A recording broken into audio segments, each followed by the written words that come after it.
Hey guys, welcome back to another video. We're going to be talking about the patch 9.15 that's currently in work by Riot for TFT. So let's take a look at the buff list first. So first champion we're going to be taking a look at here is Ashe. She's getting a buff. Now, I'm not sure what Riot is thinking when they're saying they're going to buff Ashe.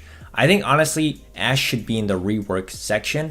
I think Ashe is extremely powerful right now, and she does a lot of stuns, almost enabling her to do perma stuns with the right items and with a lot of attack speed. I think Ashe is actually in a very strong spot, and I don't know what Riot is trying to do with Ashe right now. If they're going to make Ashe more powerful, then I see this as sort of a problem, to be honest. So let's see what's going to happen with more of the patch notes that will be coming out in the future. So the second champion on the list is Karthus, and the biggest problem with Karthus for me is his channeling time for his ultimate is way too long. In a lot of cases, my opponent will be able to shut down Karthus or silence him or crowd control him or mana burn him before he gets his ultimate up. And it really sucks when that happens because Karthus takes way too long for his ultimate to activate. It's not instant. He does a little bit of a channel. He does a little bit of a ritual and then his ultimate activates. But I think when his ultimate goes off, he is very strong. If you build him with sorcerers, he's really good as well. So there is going to be a bit of a buff here apparently from Riot on Karthus, which I do agree with. I hope they don't make Karthus really strong in terms of his ability power damage with his ult, because his ability power damage with ultimate is pretty good. I think his buff should be his channel time being reduced to a significantly short time, so he almost instantly casts his ult. That's what will make Karthus more viable. The third champion is Kindred, and Kindred is also getting a buff here. And once again, I think Kindred is one of those champions that don't really need a buff like Ashe. She's very strong with the whole ranger combo. Her ultimate, if placed right, it's going to save all your rangers in the backline. You put her in the middle, or she can save other champions with her ultimate. And I think Kindred is in a right spot. She does a little bit less damage than the other rangers I've noticed, aside from Vayne. But I think Kindred is in the right spot. Maybe the buff for her should be maybe reducing her mana cost a little bit. But I think if her mana cost was reduced significantly, she's going to be casting her ult all the time, which is going to be very difficult for your opponents to kill. Anybody who's in the Kindred's golden circle that makes all the champions immune. So once again, I feel like Kindred with Ashe should not really be getting a buff. Seeing that a whole bunch of other stuff will be get nerfed. So, we'll have to see what Riot's trying to do with Kindred and Ashe here. The fourth champion is Yasuo. Yasuo is very strong if you give him the right items. And if Yasuo is at level 2, I would say he's very, very strong. But at 1 star, he is sort of weak. He is okay in the mid game at 1 star, but he falls off hard if you don't get him to 2 stars in the late game. With a 6 Blade Master combo, Yasuo could be really good even at 1 star, but once again, I feel like he definitely drops off if you don't get him to 2 star in the very late game.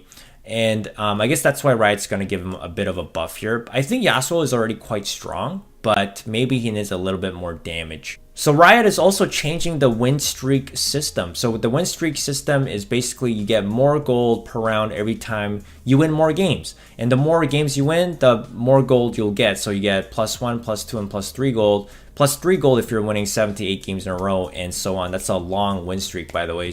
But I think Riot is trying to give us like maybe 1 extra gold per win when you start getting those win streaks. And I think this makes sense because this forces more people to build items right on the spot as soon as they get them and build stronger comps, level up faster. This will stop more of the econ strategy. So the econ strategy is where you basically save a ton of gold and then use them in the later game when you have a lot of interest built up. But if they buff the win streak system, this might entice players to go more into a forced win streak strategy. So players might use all their gold right away and all the items right away so they can win a lot more games and accumulate more gold faster through the win streak system instead of the interest econ saving the gold strategy. So this will be interesting to see. I don't know which one would be better, but I guess the win streak system getting a buff isn't too bad. So the Guardian class is getting a buff as well. And I believe the buff for this will be that the Guardian class gives extra magic resistance to the surrounding champions.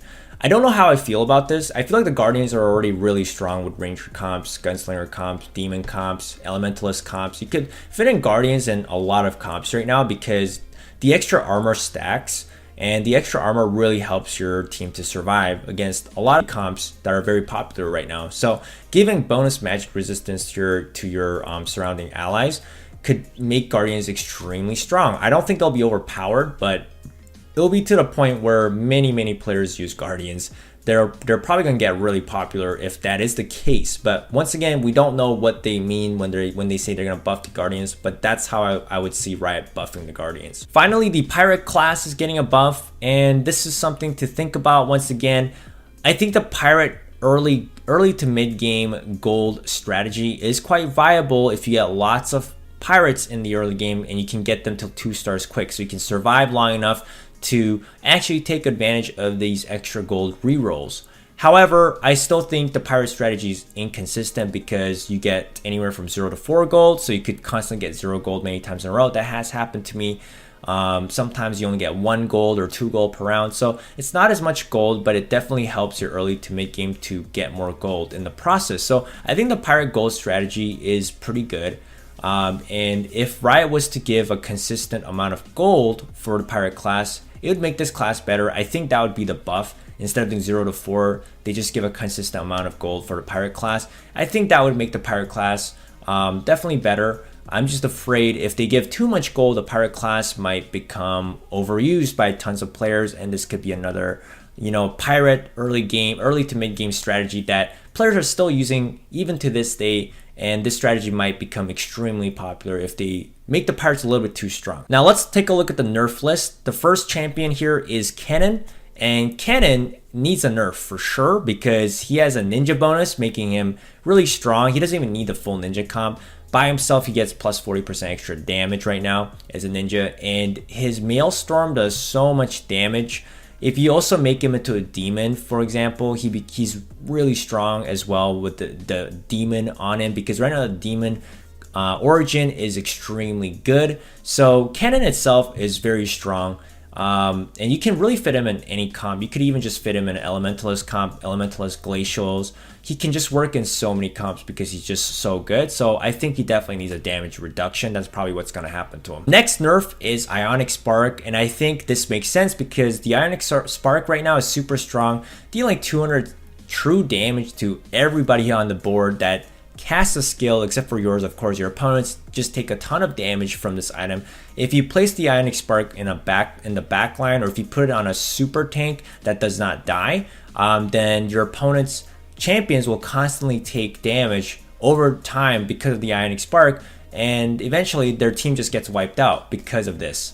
And I've had whole teams killed because of this Ionic Spark, because of the constant activation of the skill and then just hurting themselves over and over again. So I think the Ionic Spark definitely needs a nerf here.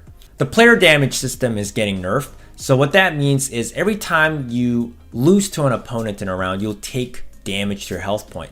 And I've noticed that sometimes you take like a lot more damage than you should. Sometimes losing one battle can cost you like 30 health points. That's like 1/3 of your health points. It's a lot of health points that you take. And I think this makes sense because right now we are taking a little bit too much damage in the turns that we're fighting against our opponents.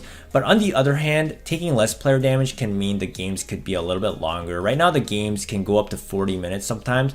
So there's trade-offs here. We get to survive longer, play a little bit longer with lessening of the player damage, but the games might be increased. But I think this is a good nerf because, like I said, losing up to 30 health points can be absolutely devastating because that's like one round. So I think this is a good nerf. Demons and dragons are getting a nerf. So for the demons, we all saw this coming. We all know how strong demons are. You put in a demon in any comp, mana burn, true damage, tons of damage, and your opponent's team just get defeated. So demons definitely need a nerf. Mana burn and taking tons of damage from the mana burn is just too good right now. And dragons are getting a nerf, and this makes sense as well because Shyvana right now is extremely strong. Aurelion Sol is strong as well, not as strong as Shyvana, But what happens with Shyvana is that players right now are taking advantage of the fact that she'll become immune to all magic damage with Aurelion Sol, and then they'll just put a bunch of tank items on her, like Warmogs and Thornmail, and basically that makes her immune to like everything, because she already has magic immunity. You stack Thornmails and Warmogs on her, she has tons of health regeneration, and she has tons of armor, reflects damage with the Thornmail, and she does a ton of damage with her Dragon Breath. So it makes her almost unkillable, and I've seen gunslingers, ranger comps, assassin comps just kill themselves trying to attack her.